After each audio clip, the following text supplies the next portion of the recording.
गुरुगत प्राण हुंतु गुरु भितर व्यासदेव उपलब्धि कर पूजा करंतु निजको गुरु पाखरे समर्पण कर दियंतु साधना आरंभ हम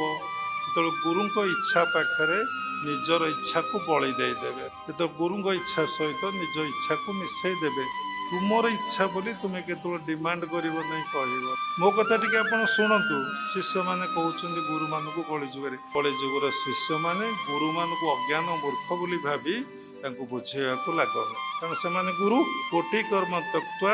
हरिं भजते ये कथा आमको चना ना गोटे कम छाड़ी आम हरि को उपासना करवा